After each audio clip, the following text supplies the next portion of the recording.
we got another video request here. By, let's see. Yeah, I got my computer up my shed. Yamaha 340 ET. That's who requested this video. He wants to know how to clean a carb out. This is my, as you've seen before, home light. Got it for $10 and I'm going to clean the carb out now. It needed to be done. But he wants to see how you clean one out. So I'm going to pull this apart and show you how.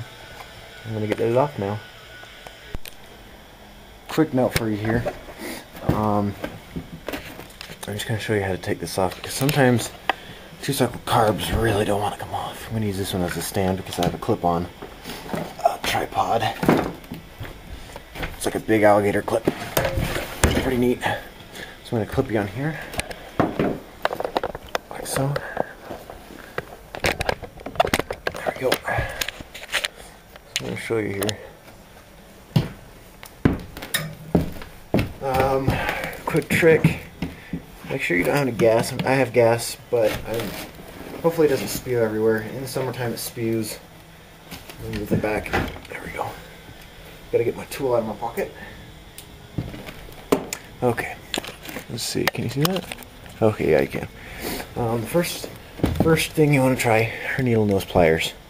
You put it on the tubing, and you twist it back and forth. Back and forth. See, this tube's been pushed on too far. It's not right, but it just won't come off. You can try finding the very end of the tube and pulling. So see, it's not going to come off. So last resort, you can try a bunch of different other ideas. Just don't screw the tubes up in here, because they're brass tubes and they'll bend easy and cinch off. Last resort, razor. Take it all the way down. Do it one more time. Make sure you get full penetration all the way down into that metal. So it just release pressure. If it's summertime, there'd be fuel spewing out of there. See, now it'll come off. And you just cut off all that tube that you cut through. And it doesn't hurt that metal piece. Those are skinny. Anyways, let's see if we can just get this one off. If not, we'll cut it too. Another trick, you always want to open this tube up first, the one by the bubbler at the top of the carb, because that one is just a bleeder valve that the tube stops about here. The other one is a full tube and it goes all the way down into the tank. And I'm just going to cut this one off too, because it just made a hole in it. So I don't know what it is about this metal and rubber, but they like seize to themselves, like they seize to each other. It's really weird. Let's see, and then I can knock this off and pull it off. And then on this part, gotta remember where these dots are. See, there's a bunch of them here. You want to remember which one your linkage is, and then you just pull it out. So we're gonna go and clean it out now. Okay, let me pause that real quick. There we go. First thing you want to do is you want to get a screwdriver, a Phillips head screwdriver, and pull the bottom off first. There's going to be gas coming out of it. If you don't have calluses like me, you're probably going to want to wear gloves, because some skin is affected by gasoline and it makes it burn. Now that stuff doesn't smell very good at all. Nice and gassy. Anyways, you want to look in here. I'm gonna get a flathead out so I can point to you here. I'm gonna look on this side, the bottom side here. I want to make sure your float push. Let me go to macro mode here. There we go. You want to make sure your float push right here is free. You want to make sure your needle moves up and down freely, and it does. You can tell that if you turn it upside down and push it. but that's free. You want to make sure this this piece of metal right here is clean. You want to make sure this, and that hole, those 3 holes, might be more in here, but you want to make sure these holes are clean and there's nothing in them. If there is, you want to get some Supertech carburetor cleaner. It's cheap, but it works the best that I've found so far. But so you want to clean this all out. You want to get this lid off here. I'm gonna put this down. It's still in macro mode, by the way.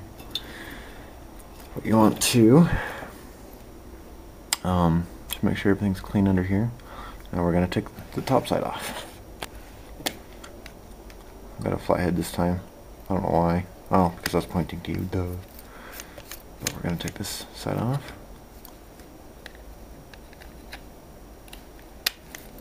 And you want to make sure you have no cracks in your bubble. Because if you have cracks in your bubble, it can affect or just make your engine totally not run. Because it's part of the carburetor. So you want to make sure this is clean. Do not spray this with the carburetor cleaner. Don't do it. Because if you spray this with the carburetor cleaner, this falls apart. So if this is dirty, just take a little bit of gas in there, maybe a fine brush of some sort, and clean that out. So here's that side, and this will separate like so. Want to make sure that's clean. That's a little dirty. You want to make sure that's clean. You can see a little bit of gas in there. This part, that part you can see it's clear. You can see on the camera I'm rocking it back and forth there. That part, the black part, and this black part are all diaphragms. Diaphragms are very important. I'll tag a video probably right there on what the process and importance of a diaphragm is. So actually we really want to check this bottom diaphragm. Sometimes it'll come off the carburetor. If it doesn't, scrape it off very carefully with a razor, like a razor blade. It's coming off of here nicely. Let's see, come on. You want to be careful with this. You want to bend this inner piece. You want to make sure that moves freely. See, this one moves really nicely. Very easy. If it's crispy, don't even bother putting that back in. Buy a new one. They're like 10 bucks with a set of those. Now these ones don't necessarily need to be replaced all the time unless they're made out of material like this. This part, that part, you know, like these clear parts. That's the only time you'd need to replace it if it's made of one of those. But the carb kit does come with another one of those. If you want to replace it, you can. So I'm going to go out of macro mode here and clean it out. Okay, I'm going to go and clean it out now. So this part you want to clean out. Just go like this and spray in a circle.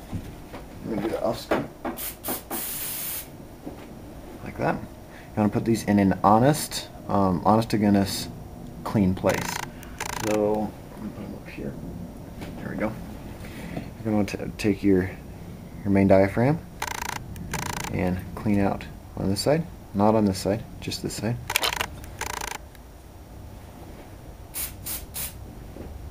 Not too much. You want to make sure that stuff dries off of there, or you can wipe it off either way. I'm going to go back into macro mode and get all this stuff focused. Please watch part 2. If you don't watch part 2, you won't be able to know how to finish it. Click on this link on this video right here. Comment, rate, and subscribe.